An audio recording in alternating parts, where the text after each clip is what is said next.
Order 11 rule 15.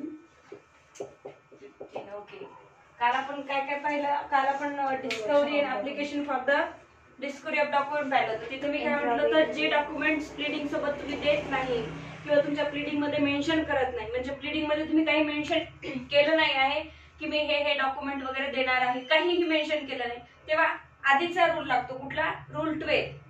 मग काय करेल समोरची पार्टी? तुम्हाला डिस्कवरी ऑफ डॉक्युमेंट साठी कोर्टाला ऍप्लिकेशन देईल, ऑर्डर द्या म्हणून सांगेल की त्यांना ते त्यांच्याकडे डॉक्युमेंट आहे ते हजर करा म्हणून. ठीक आहे. 15 मध्ये inspection of document referred to in pleading or affidavit.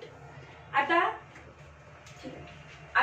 तुम्ही टाकले प्लीडिंग मध्ये की मी या डॉक्युमेंटच्या बेसिसवर तुमच्यावर सूट दाखल करताय, ठीक आहे की नाही, पण तुम्ही डॉक्युमेंट दिले नाही किंवा तुम्ही डॉक्युमेंट सोबत दिले पण त्याच्यावर प्लीडिंग मध्ये काही लिहिलं नाही, असं जर काही असेल तर समोरची पार्टी ऍक्शन घेऊ शकते आणि समोरची पार्टी कोर्टाला ऍप्लिकेशन करू शकते की सर यांनी प्लीडिंग मध्ये डॉक्युमेंट तर लिहिले की मी या डॉक्युमेंटच्या बेसिसवर तुमचा केस करताय, म्हणजे आपल्या दोघांमध्ये एक अग्रीमेंट झालं होतं, पण ते अग्रीमेंट कुठे आहे माहितच नाही, दिलं नाही आणि माझ्याही पोझिशन मध्ये नाहीये, ते त्यांच्याच पोझिशन मध्ये आहे, तर तुम्हाला सबमिट करावं लागेल कोर्टामध्ये.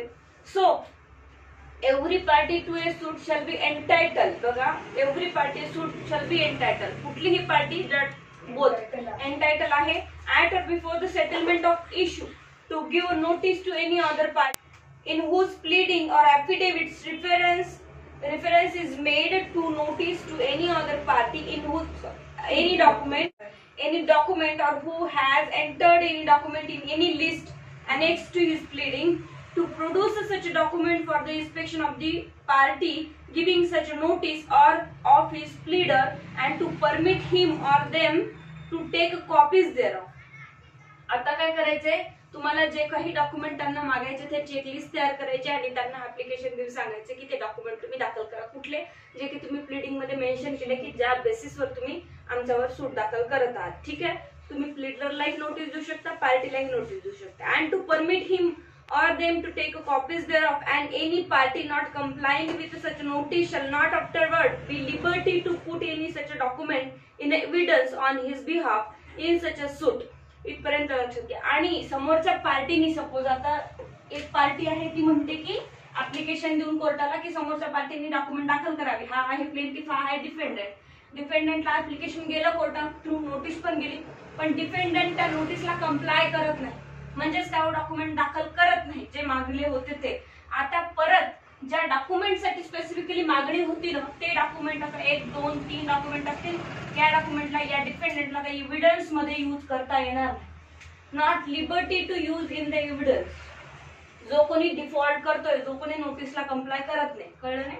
कळालं, पण डिफेंडंटचं कसं काय पार्टी ते कळत नाही. आता समजा पार्टी दोन्ही असू शकतात, पण प्लेंटिफचं कळलंय ना मॅडम. प्लेंटिफनं जर प्लीडिंग मध्ये लिहिलेलं आहे आणि डॉक्युमेंट दिले नाही आणि तो डिफॉल्ट करते, जरी डिफेंडनं ऍप्लिकेशन दिल्यावर, तर ज्या बेसवरच तो सूट दाखल करतोय त्याला त्याच्यानंतर एव्हिडन्सला त्याचा रेफरन्स देता येत नाही, डॉक्युमेंटचं देता येणार ना. घेता येतं रेफरन्स, पण ते डॉक्युमेंट तुम्हाला इश्यू सेटल व्हायच्या आधी पहिले दाखल करावं लागतं. एक तर कोर्टाने ऑर्डर दिली किंवा तुम्हाला स्वतःला दाखल करायला लागेल. दाखल तर करणेच आहे तुम्हाला, पण तुम्ही दाखल करत नाही, तेव्हाच ही वेळ येते ना तुमच्या समोरच्या पार्टीला तुम्हाला ऍप्लिकेशन द्यायला. ऍप्लिकेशन देऊन सुद्धा कोर्टाने आपले एक कुठलंही ऍप्लिकेशन गेल्यावर कोर्ट बोथ पार्टीला नोटीस पाठवतो. आता कोर्ट थ्रू याला नोटीस पण गेलेली आहे की या पार्टीचं डॉक्युमेंट आणि डिस्कवरीसाठी ऍप्लिकेशन आलेलं आहे, तुम्हाला ते डॉक्युमेंट कोर्टामध्ये सबमिट करायचे आहेत, पण तरीही हा करत नाही. कळलं? ठीक आहे. बघा, to produce such a document for the inspection of the party giving such a notice or of his pleader and to permit him or them to take copies thereof, and any party not complying with such a notice shall not afterward be at liberty to put any such document in evidence on his behalf in such a suit. मग त्याला आता याचं स्वातंत्र्य एवढं गेलं, आता याचा right एवढा गेला, याला 2 चान्स दिले होते की तुम्ही या आणि डॉक्युमेंट दाखल करा. कोर्टाने ही नोटीस पाठवली पण हा कंप्लाय करत नाही नोटीसला, जी नोटीस पाठवली त्याप्रमाणे वागत नाही, डॉक्युमेंट यांनी दाखल केले नाही. आता याला एवढा राईट गेला या डॉक्युमेंट पुरता की हा परत जाऊन एव्हिडन्स मध्ये आपण ते डॉक्युमेंट घेऊ शकतो. खूप सोपं आहे मॅडम, काही एवढं कन्फ्युजन नाही, कुठेतरी दुसरीकडे कन्फ्युजन होतं. नाही जर मॅडम ज्यावेळेस प्लेंटिफ ते डॉक्युमेंट मागवण्यासाठी प्रेशर करतोय कोर्टाला की मागवा, त्यावेळेस असं असेल ना ते बहुतेक प्लेंटिफच्याच कामाचे असतील ते डॉक्युमेंट. ऑफकोर्स ना, प्लेंटिफच्या मग कामात याचा या डॉक्युमेंट पुरती हा एव्हिडन्स मध्ये घेऊ शकत नाही, तर याला तर ते डॉक्युमेंट द्यायचेच नाही, नाही. असं थोडी आहे की त्याच्याच कामापुरते आहे, ठीक हा, आहे की मी नाही? तेच असं म्हणते. थोडी होऊ शकतो. सर्कमस्टन्सेस स्टेजेसला बदलतात, ठीक आहे की नाही? नाही मग ते ज्या आता समजा एखादा कोणाचं त्याच्याजवळ आधार कार्ड असेल, समजा एखाद्या प्रॉपर्टीसाठी आपण असं म्हणू एखादी हे असेल तर कोर्ट ते अज्युम करेल का? एक उदाहरण सांगते की हा. यांनी जर अग्रीमेंट लपवले, डिपेंडंटनी प्लेंटिफ अप्लिकेशन करतो की हा. मला अग्रीमेंट पाहिजे. हा. आता त्याच अग्रीमेंटवर डिपेंडंटला काउंटर क्लेम दाखल करता येईल का? नंतर नाही, कोर्ट म्हणेल तुम्हाला ऑलरेडी चार्जेस दिले होते, ते डॉक्युमेंट घेऊन या, तुम्ही आले नाही, आणि काउंटर क्लेम दाखल करता तेव्हा बरोबर तुम्ही अग्रीमेंट दाखल करता जुनं. कळलं का? तर होऊ शकतं सर्कमस्टन्सेस चेंज होत राहतात नेहमी केसेसमध्ये. पहिले कोणीतरी काही डॉक्युमेंट लपून ठेवतं, नंतर तेच सांगतात, ठीक आहे की नाही? जसं आता डायव्हर्स पिटिशन मध्ये घ्या, पगारपत्र लपून ठेवतात मेंटेनन्ससाठी, नंतर खूपच जास्त मेंटेनन्स यांनी लावले कोर्टाने तर कमी आहे म्हणून ऑलरेडी ओरिजिनल दाखवून देतात. नाही अरे आपणच फसलोय, असं होतं ना. तर मग आता ते कोर्ट काय म्हणेल, फॅमिली कोर्ट काय म्हणेल की तुम्हाला ऑलरेडी पहिले दाखवा म्हटलं तर तुम्ही दाखवत नाही, एवढं काही मेंटेनन्स लावून टाकते, मग ते बरोबर आपलं ओरिजिनल पगारपत्र घेईल. त्याला याच्यापेक्षा हे तरी ठीक आहे, ठीक आहे की नाही? अशी परिस्थिती उद्भवू शकते. With such a notice shall afterward be liberty to put any such a document in evidence on his behalf in such a suit, unless he shall satisfy the court that such a document relate only to his own title, he being the defendant to the suit. आता बघा इथे तुम्ही जो म्हटला तो point सुद्धा दिलाय यांनी, ठीक आहे की नाही? आता यांनी सॅटिस्फॅक्शन द्यायला पाहिजे कोर्टाला, ठीक आहे की नाही? यांनी सॅटिस्फॅक्शन द्यायला पाहिजे की मी काय डॉक्युमेंट तुमच्या समोर प्रोड्यूस करू शकलो नाही, तर कोर्ट याला दुसरा चान्स देईल. पहिला पॉईंट. दुसरा पॉईंट टायटल बद्दल बोलतो आहे की डिपेंडंट सांगेल की सर याच्यावर फक्त माझंच टायटल आहे, या सूटशी त्या टायटलचा काहीही रिलेशन नाही, हे त्या डिपेंडंटला कोर्टाला प्रूव्ह करून द्यावं लागेल. The court that document relate only to his own title, he being a dependent to the suit, ठीक आहे? or that he had some other cause or excuse which the court shall deem sufficient for not complying with such a notice. काय कारण द्यायचे ते, मी का comply करू शकलो नाही तुमच्या नोटीसला, जे काही एक्सक्यूजेस आहेत ते कोर्टाला द्यायचे. In which case the court may allow the same to be put in evidence on such terms as to cost and otherwise as the court shall think fit. मग आता कोर्ट काय करू शकतो, त्याच्यावर कॉस्टही लावू शकतो आणि कोर्टाला वाटेल ती निर्णय त्याच्यावर देऊ शकतो. इथे 3 पॉइंट लक्षात ठेवायचे फक्त, की कुठल्याही डिपेंडंटनी जर किंवा प्लेंटिफनी, इथे पार्टी म्हटलंय, इथे स्पेसिफिकली डिपेंडंट खाली दिले टायटलसाठी, त्यांनी जर कंप्लाय नाही केलं तर काय होईल? नोटीस कंप्लाय नाही केलं तर एक तर कोर्ट कॉस्ट लावेल, आणि सेकंड काय, त्याला लिबर्टी असणार नाही नंतर स्वतःहून एव्हिडन्स मध्ये ते दाखल करायची असेल. लिबर्टी किंवा जेव्हा कोर्टाकडून तो परमिशन घेईल, कोर्टाचं सॅटिस्फॅक्शन करेल तेव्हा. 16. Notice to produce. प्रोडक्शन साठी notice to any party to produce any document referred to in his pleading or affidavit shall be in form number 7 in the appendix C, which such a variations as the circumstances as required. काय म्हटलं आहे ते परत, ही जी notice आहे वरती पाठवता ती court notice, याचा फॉर्मॅट कुठे दिला? अपेंडिक्स सी च्या फॉर्म नंबर 7 मध्ये. तर तिथे जायचं जजनी, तिथे पाहायचं की नोटीस कशी पाठवायची आणि त्या फॉर्मॅट मध्ये जजेसनी नोटीस पाठवायची, ठीक आहे?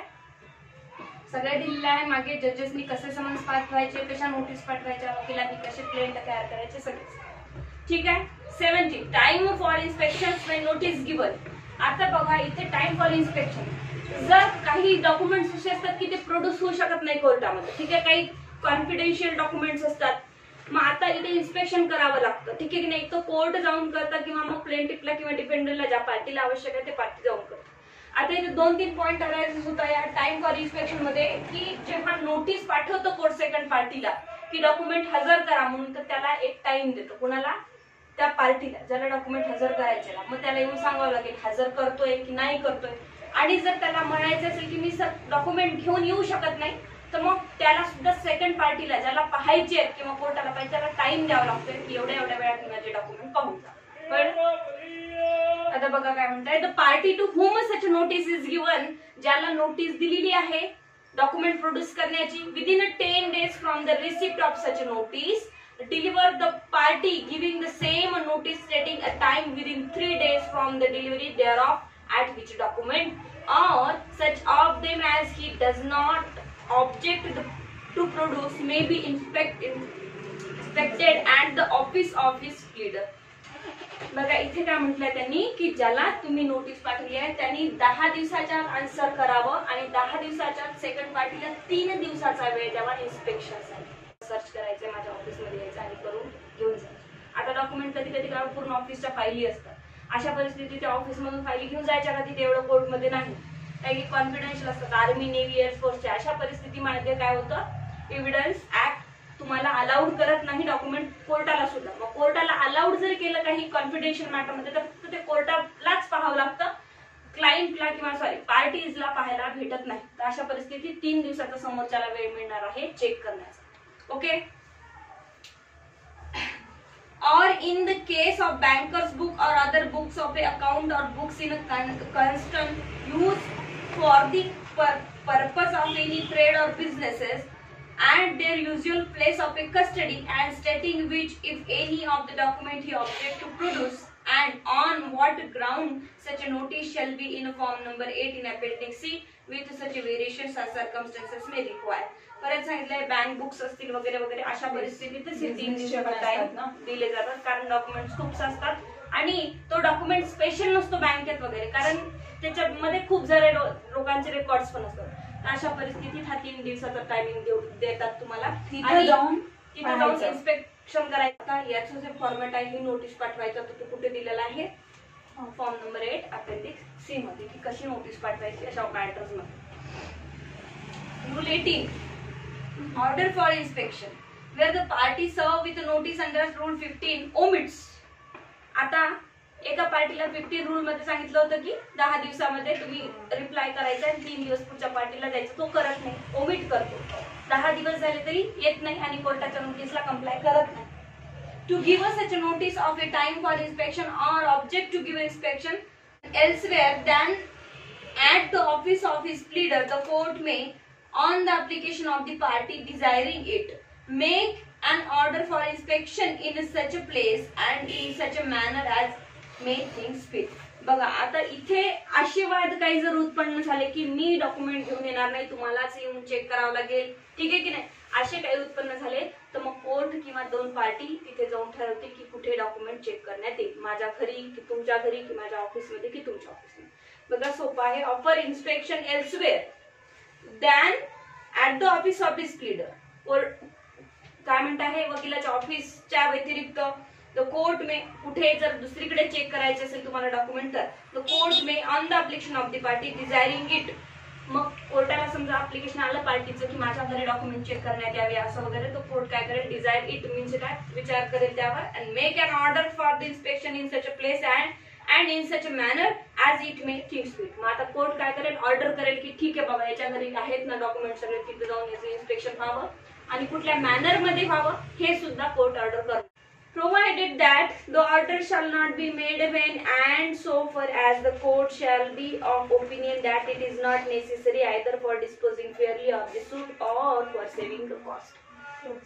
इथे कोर्ट म्हणत आहे की अशा परिस्थितीत मी ऑर्डर तेव्हाच देईल जेव्हा खरंच फेअर ट्रायल साठी आवश्यक असेल, तेव्हा उगीच मी देणार नाही. Rule sub rule 2 any application to inspect document except such as are referred to in the pleadings particular or affidavit of the party against whom the application is made or disclosed in the affidavit of the document. बघा इथे काय म्हटलं आहे, तुम्हाला कुठलं document check करायचं आहे, कुठलं डॉक्युमेंट तुम्हाला हवंय, कुठल्या पार्टीच्या अगेन्स्ट हवंय हे तुम्हाला पर्टिक्युलरली लिहावं लागेल. बिकॉज प्लेंट आणि केसमध्ये तुमच्या सेव्हरल डिपेंडंट पण असू शकतात, सेव्हरल प्लेंटिफ्स पण असू शकतात. In his affidavit of a document shall be founded upon affidavit showing of what document inspection is sought, that the party applying is entitled to inspect them and that they are in the possession or power of the other party. आता तुम्हाला हेही mention करायचं आहे की ते document जे आहे ते या पार्टीच्या पोझिशन मध्ये नसून कुठल्या पार्टीच्या पोझिशन मध्ये आहे, की थर्ड पार्टीच्या पोझिशन मध्ये आहे, हेही तुम्हाला त्याच्यात माहित असेल तर मेन्शन करायचं आहे.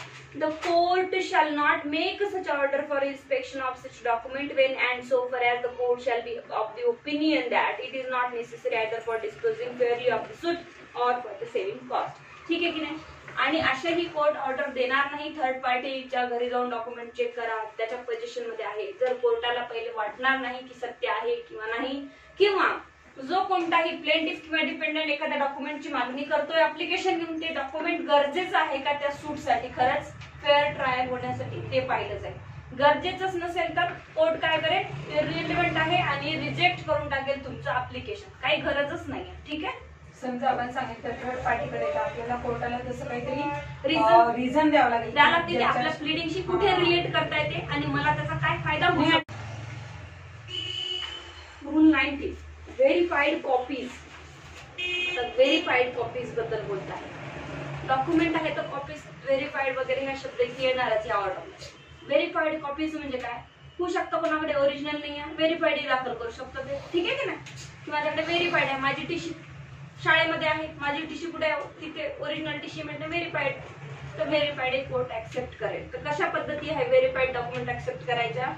Wear inspection of any business book is applied for. Application कशासाठी आले की बिझनेस बुक प्रोड्यूस करा.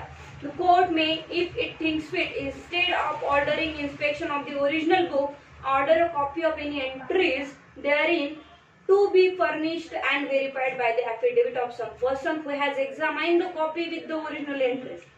आता बघा, कोणी म्हणत आहे की मी ओरिजिनल दाखल करू शकत नाही किंवा असे तथ्य तिथे आढळून आले की ओरिजिनल नाही करू शकत, मग कोर्ट काय करेल, व्हेरीफाईड करा म्हणून ऑर्डर देईल. व्हेरीफाईड कॉपी पण चालेल, पण ते व्हेरीफाईड कॉपी जो कोणी दाखल करतोय ना त्याचा अफिडेव्हिट लागेल. तर कुणाचा अफिडेव्हिट लागेल की ज्यांनी काय केलं आहे, ओरिजिनल दाखल केलेले आहे. ठीक आहे की नाही. जो कोणीही म्हणतो की हे ओरिजिनलच्या व्हेरीफाईड आहे असं मी खाली व्हेरिफिकेशन घेऊन अफिडेव्हिट करते की हे सत्यप्रत आहे त्याची आणि त्याला सत्यप्रत नसेल तर मी जबाबदार आहे. ठीक आहे, त्यांनी मग त्याचं अफिडेव्हिट द्यावं लागतं. ठीक आहे. Provided that notwithstanding that such a copy has been supplied, the court may order inspections of the book from which the copy was made. हा, जरी तुम्ही याची सर्टिफाईड कॉपी दिली ना, सर्टिफाईड कॉपी दिली आणि ऍफिडेव्हिट दिलं तरी कोर्टाला अधिकार आहे की ते ओरिजिनली चेक मागून करू शकतो आणि ओरिजिनली चेक करायचा कोर्टाला सुमोटो अधिकार आहे. जर कोर्टाला काही डाऊटफुल वाटलं तर कोर्ट ओरिजिनल मागू शकतो. रूल 2 मध्ये आहे. So rule 2, where on an application for an order for inspection privilege is claimed for any document. आता privilege is claimed for any document म्हटलं, प्रिव्हिलेज म्हणजे काय, समजा जर या पार्टीने डॉक्युमेंट सबमिट करा म्हणून कोर्टाला ऍप्लिकेशन केलं, कोर्टाने याला नोटीस पाठवली. ठीक आहे, ते डॉक्युमेंट सबमिट करा. हा काय म्हणतो, सर हे प्रिव्हिलेज्ड डॉक्युमेंट आहे, मी कोर्टात सबमिट करू शकत नाही. आर्मीचे असतील काही डॉक्युमेंट्स, नेव्हीचे असतील, एअरफोर्सचे असतील, काही पर्सनल असेल, ठीक आहे की नाही, असे काही डॉक्युमेंट की जे कॉन्फिडेन्शियल डॉक्युमेंट असतात, प्रिव्हिलेज्ड म्हणजे कॉन्फिडेन्शियल डॉक्युमेंट्स असतात, ते मी डायरेक्टली तुम्हाला प्रोड्यूस करू शकत नाही. क्लेम केला, यांनी क्लेम केला. काय क्लेम केला की मी नाही करू शकत दाखल. मग आता पुढे काय, privilege is claimed for any document, it shall be lawful for the court to inspect the document for the purpose of deciding as the validity of the claim of privilege unless the document relate to matter of state. बघा आता इथे काय म्हटलं आहे, मग कोर्टाला अधिकार आहे की हा जो प्रिव्हिलेजचा क्लेम करतोय ना, म्हणजे हा जो सांगतो की मी ते डॉक्युमेंट दाखल करू शकत नाही, याच्यावर इन्स्पेक्शन करायला कोर्टाला अधिकार आहे की हा सत्य क्लेम करतो आहे की नाही. सत्य क्लेम करत असेल तर ठीक आहे बाबा, मी एकटा पाहून घेईल, कोर्टात ओपन कोर्ट मध्ये ते डॉक्युमेंट डिस्कस होणार नाही. आणि अनलेस डॉक्युमेंट ऑफ स्टेट म्हटलंय, पण इथे जर काही स्टेटचं डॉक्युमेंट असेल, तुम्हाला आठवतं का आता सुप्रीम कोर्टामध्ये झालं होतं राफेलचं, ठीक आहे की नाही, तर त्याचा किती गाजला होता, शेवटी मग कोर्टाला एकट्याला ते डॉक्युमेंट पाहावे लागले, कोर्टाने दाखवले नाही का, हे कॉन्फिडेन्शियल डॉक्युमेंट्स असतात. तर इथे म्हटलं आहे की unless the document relate to the matter of state, जोपर्यंत मॅटर ऑफ स्टेटशी ते डॉक्युमेंट रिलेट होत नाही तोपर्यंत माझा इथे कोर्टाला डायरेक्ट अधिकार नाही आहे की चला ओपन कोर्टमध्ये वगैरे दाखवा. ठीक आहे, मग कोर्ट याला तर यांनी जे क्लेम केला त्याला तर चेक करू शकतो की तुम्ही काय डॉक्युमेंट दाखल नाही करू शकत आहे, पण स्टेटची रिलेटेड डॉक्युमेंट जर निघाले ना तर मग इथे डायरेक्टली तुम्हाला कोर्ट सांगू शकत नाही. खूपच समजा वाद वाढला तर कोर्ट काय करेल, इथे स्वतः पाहिजे डॉक्युमेंट आणि वापस करेल, डिस्क्लोज करणार नाही. स्टेटचे जर निघाले, रेअर केसेस मध्ये असं होतं की कोर्टाला देतात फक्त, ते पण सील पॅकेट मध्ये, आणि ते कोर्ट स्वतः पाहतं आणि तसंच तसं सील करून वापरतो. Madam Subrule 3, the court may, on the application of any party to a suit at any time, and whether an affidavit of the document shall or shall not have already been ordered or made, make an order requiring any other party to state the by affidavit whether any one or more specific document. आता इथे affidavit जर दिलं नसेल तर तुम्ही court affidavit तुमच्याकडून मागून घेणार आहे. सिंपल आहे. To be specified in the application is or are or has or have at any time been in his possession or power, and if not then in his possession when he parted with the same and what has become thereof. ठीक आहे. आता इथे काय म्हटलेलं आहे की तुम्हाला affidavit डॉक्युमेंटचं मागून घेणार आहे. परत सपोज जर तुमच्या पोझिशन मध्ये डॉक्युमेंट नसेल, कुठल्या थर्ड पर्सनच्या पोझिशन मध्ये डॉक्युमेंट, आता इथे पूर्ण पॅरा असं म्हणतो आहे की ज्याचा जो कोणी ऍफिडेव्हिट देतो आहे त्याला देणं गरजेचं आहे, त्यांनी ते ऍफिडेव्हिट द्यावं. ठीक आहे. तर तो कोण तो ऍफिडेव्हिट देणार आहे याला डिपोनंट म्हणतात. ठीक आहे. जो कोणी ऍफिडेव्हिट देतो त्याला डिपोनंट म्हणतात. मग आता जर याच्या पोझिशन मध्ये डॉक्युमेंट नसेल तर त्यांनी सांगावं की कुणाच्या पोझिशन मध्ये डॉक्युमेंट आहे किंवा कुणाच्या पोझिशन मध्ये त्या डॉक्युमेंटचा पार्ट आहे हे सांगावं. मग आता डिपोनंट कोण होईल? हा पोझिशन ज्याच्या पोझिशन मध्ये डॉक्युमेंट आहे तो होईल. मग त्याने ते आणून दाखल करावे कोर्टात. ठीक आहे. पुढे 20 प्रीमॅच्युअर डिस्कवरी. आता प्रीमॅच्युअर म्हणजे काय? पूर्णपणे नाही बनलाय तो. ठीक आहे की नाही? एखादा डॉक्युमेंट असा आहे की तो अर्धवट आहे आणि त्याची मागणी एखाद्या सूट मध्ये होती. हायकोर्टात मॅटर सुरू आहे आणि आता त्याचं एखादं डॉक्युमेंट रिलेटेड कुठं पडलं आहे? सुप्रीम कोर्टामध्ये पडलेलं आहे. ठीक आहे की नाही? सुप्रीम कोर्टात त्याच्यावर अजून अर्धवट निर्णय आहे. तर ते सुद्धा डॉक्युमेंट काय? प्रीमॅच्युअर्ड आहे. तर त्याबद्दल काय होईल बघा. Where the party from whom discovery of any kind of inspection is sought object to the same. मग आता तुम्ही त्याच्यावर ऑब्जेक्शन घेऊ शकता की हे प्रीमॅच्युअर डॉक्युमेंट आहे or any part thereof. The court may, if satisfied that the right to be discovery or inspection sought depends on a determination of any issue or question in dispute in the suit. आता अशा डॉक्युमेंटच्या अशा सूटच्या डॉक्युमेंटवर dispute सुरू आहे की जो premature आहे or that for any other reason it is desirable that any issue or question in dispute in the suit should be determined before deciding upon the right to the discovery or inspection. Order that such issue or question be determined first and reserve the question as the discovery or inspection. Court काय order देईल मग तुम्हाला? जे कोणते premature जे document आहे त्याचा आधी निकाल लागू द्या, तोपर्यंत हे असंच राहणार. Non compliance with order for a discovery. ज्या डॉक्युमेंट डिस्कवरी तुम्हाला करायला सांगितले होते त्याला कम्प्लायन्स तुम्ही करत नाही आहात म्हणजे काय हो? तुम्ही नोटीसला कम्प्लायन्स करत नाही म्हणजे ऐकत नाही आहात, फेल करतात. Where any party fails to comply with any order to answer interrogatories. आता परत आता सगळ्यासाठी सांगत आहे. इंट्रॉगेटरीज सुद्धा फेल केलं तुम्ही. इंट्रॉगेटरी दाखल करा म्हणून सांगितलं होतं, तुम्ही नाही केलात.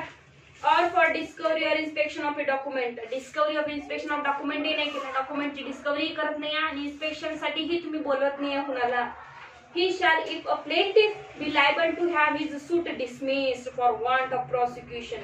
बघा आता काय म्हणते इथे, जर तुम्ही प्लेंटिफ असाल तर मग तुमचा सूट डिसमिस होईल. प्लेंटिफ करत आहे हे कोण? प्लेंटिफ करत आहे, डॉक्युमेंट दाखल करत नाही आहे, इन्स्पेक्शन साठी बोलवत नाही आहे, इंट्रोगेटर देत नाही, सूट डिसमिस होईल. हे नेहमी पाठ करून ठेवायचं. प्लेंटिफ कडून डिफॉल्ट झालं त्यावर तो सूट डिसमिस होतो आणि डिपेंडंट कडून झालं तर एक्स पार्टी होतो. So to have and if a defendant to have his defense if struck out, ठीक है कि नहीं, if any struck out and to be placed in the same position as if he had not defended. कळलं? हे struck out होईल आणि त्याला same position वर नेऊन ठेवेल की आता पहिलेपासून सगळं करायचं. And the party interrogating or seeking a discovery or inspection may apply to the court for an order of the effect. आणि जी पार्टी अप्लाय करत आहे, जी पार्टी कंप्लाय करत आहे तर समोरची त्याला इफेक्ट मिळेल. And an order may be made on such application accordingly after notice to the parties and after giving them to reasonable opportunity of being here. ठीक आहे. मग आता ते जे काही ऍप्लिकेशनला कंप्लाय करत आहे तर त्यांचं समोर प्रोसिजर सुरू होईल, त्यांना ऐकलं जाईल. Here when an order is made under subrule 1 dismissing any suit, the plaintiff shall be precluded from bringing a fresh suit on the same cause of action. आता पुन्हा सांगताय की जे कोणीही मागे फॉल्ट करतात, डिफॉल्ट करतात त्यांना फ्रेश सूट दाखल करण्याची आता अनुमती कोर्ट देणार नाही. ठीक आहे. 22 using answer to interrogatories at trial. आता बघा इंट्रोगेटरी मध्ये काय पाहिलं होतं आपण, कोणीतरी क्वेश्चन विचारतं आणि कोणीतरी आन्सर करतं. तर आता हे आन्सर जे आहेत ना यूज करायचे म्हणजे ट्रायल मध्ये. ट्रायल मध्ये आपण काय करतो, इव्हिडन्स यूज करत असतो. ठीक आहे की नाही. ट्रायल मध्ये काय असते, इव्हिडन्स. एकदा इश्यू फ्रेम झाले की तू काय म्हटलं खरं आहे की नाही, खोटं आहे की नाही, हे सगळं एव्हिडन्स गोळा करतं कोर्ट. इश्यू तर काढतं की या पार्टीमधला आणि या पार्टीमधला वाद काय. मग आता पुरावे गोळा करावे लागतात कोर्टाला की नेमकं काय पुरावा आहे तुमच्याकडे असं यांनी केलं म्हणून. तर ते आन्सर जे आहेत ना इंटरॉगेटरीजचे, तर त्यातले काही आन्सर चांगले कोर्ट उचलून घेतो त्याच्यात आणि इकडे कामाला लावतं. कळलं का? नाही जे तुला कळलं? हे बघा, आपण काल इंटरॉगेटरी दिले होते, त्याच्यामध्ये एकाने क्वेश्चन विचारले होते, एकाने आन्सर दिले होते. ठीक आहे, मग मी कालही सांगितलं होतं तुम्हाला थोडं, पण मला वाटलं आता समजणार नाही, मग उद्या सांग. ठीक आहे, आता यांनी एक आन्सर दिला, यांनी काय अलिगेशन लावले, माझे पैसे तू घेतले. हा काय म्हणतो हो घेतले. हा काय म्हणतो परत दुसऱ्या पॉईंटवर माझ्या प्रॉपर्टीवर तुझे परमिशन आहे का म्हणतो नाही माझं परमिशन आहे. आता हे जो काही आन्सर करतोय ना, हा इश्यू काढल्यानंतर, कोर्ट इश्यू काढल्यानंतर याला एव्हिडन्स म्हणून वापरू शकतो. याचे जे आन्सर आहेत ना 1, 2 हे एव्हिडन्स म्हणून वापरू शकतो. तुम्ही असं बोलला होतात ना, ऍडमिट केलंय ना तुम्ही. मग हे एव्हिडन्स आहे ना, पुरावा आहे, तुम्हीच दिला आम्हाला. ठीक आहे की नाही. याला मग ट्रायल मध्ये मग कोर्ट इश्यू काय फ्रेम करेल की इश्यू फ्रेम हाच करेल की ए बी ने ए चे 50,000 रुपये या तारखेला घेतले का. हे बी ए प्रूव्ह करतोय का, ते ए प्रूव्ह करतोय का. प्रूव्ह करतोय ए कारण एनी याला सॉरी हा बरोबर ठीक आहे, कारण एनी याला इंटरॉगेटर मध्ये प्रश्न विचारला तेव्हा यांनी हो म्हटलं. म्हणजे आता एनी प्रूव्ह केला आहे की बी नी त्याचे पैसे घेतले. कळलं का? परत सांगते ना. ठीक आहे, की एनी जेव्हा क्वेश्चन पुट केले होते कोणावर, बी वर, कुठे इंटरॉगेटर मध्ये, तेव्हा बी नी ऍक्सेप्ट केलं, ऍडमिट केलं की मी पैसे घेतले. तर हे आता एव्हिडन्स म्हणून वापरले जाईल, जे की इंटरॉगेटर मध्ये आन्सर दिले होते तुम्ही. Okay. Any party may at a trial of a suit use in evidence any one or more of the answer or any part of an answer or of the opposite party to interrogatories without putting in the other. एकापेक्षा जास्त answer किंवा एखाद्या आन्सरचा पार्टही त्यांनी accept केला असेल, admit answer of the opposite party to the interrogatories without putting in the others or the whole of such answer. आता इथे काय म्हटलं आहे, without putting the answer or whole. ठीक आहे की नाही. कोर्ट काय करेल, पूर्ण नाही घेणार आन्सर मधले, पण जेवढं कामाचं आहे, जेवढं ऍक्सेप्ट आणि ऍडमिट केलं तेवढं घेईल. परत आता ते यालाच प्रोव्हायझो दिले, हे पूर्ण नाही घेणार, याला प्रोव्हायझो देतोय खाली. Provided always that in such a case the court may look at the whole. Court पूर्ण पाहिल, इंटरॉगेटरीज मध्ये पूर्ण पाहणार आहे. त्यानंतर of the answer, and if it shall be of opinion that any other of them are so connected with those put in that the last mentioned answer ought not to be used without them, it may direct them to be put in. आता काय म्हटलं बघायचं, थोडी language hard दिली. वरती म्हणते की court पूर्ण पाहिल पण त्यातलं थोडंसं घेईल जे कामापुरतं आहे त्या. पण आता पूर्ण पाहिल्यानंतर हे थोडासा पोर्शन घेतला होता आणि हा थोडासा पोर्शन घेतला नव्हता कोर्टाने. ठीक आहे की नाही. पण हा जो घेतला नव्हता ना, तो जर पोर्शन परत कुठे कनेक्टेड होत असेल मागच्या एव्हिडन्सला, तर त्याला सुद्धा कोर्ट घेणार आहे. कळलं? रूल 2 मध्ये काय सांगितलं होतं की कोर्ट पूर्णच्या पूर्ण इंटरॉगेटरीज पहिले चेक करेल. कोर्टाकडे चेक करण्यासाठी किती दिवस टाइम होता? 10 दिवस, 3 दिवस, 7 डेज. ठीक आहे की नाही. तर त्या 7 डेज कोर्टाला दिले कशासाठी होते की तुम्ही इंटरॉगेटरी चेक करा. तर मग आता इथे काय म्हटलं, होल चेक करणार, त्यातनं कोर्टाला वाटतं ते घेणार. 23. Order to apply to minors. This order shall apply to minors, plaintiffs and defendants and to next friends and guardians for the suit of the person under disabilities. बघा आता इथे काय म्हटलं आहे, ही जी ऑर्डर आहे ती कोणी डिसेबल असो, कोणी मायनर असो, डिपेंडंट असो, प्लेंटिफ असो, त्याला ही ऑर्डर अप्लाय होणार म्हणजे होणार. पण डायरेक्टली अप्लाय होणार का नाही, त्यांच्या नेक्स्ट फ्रेंडला आणि त्यांच्या गार्जियनला अप्लाय होणार. म्हणजे आता प्लेंटिफ किंवा डिपेंडंटच्या जागी गार्जियन कोण आहे, नेक्स्ट फ्रेंड आहे, त्यांचे कोणी असेल तर त्यांना ही ऑर्डर अप्लाय होणार. कुठे कुठे दिल्याने डिसेबल असेल तिथे कोर्ट विचार करेल, इथे काय नाही. ठीक आहे, ही ऑर्डर अप्लाय होणार.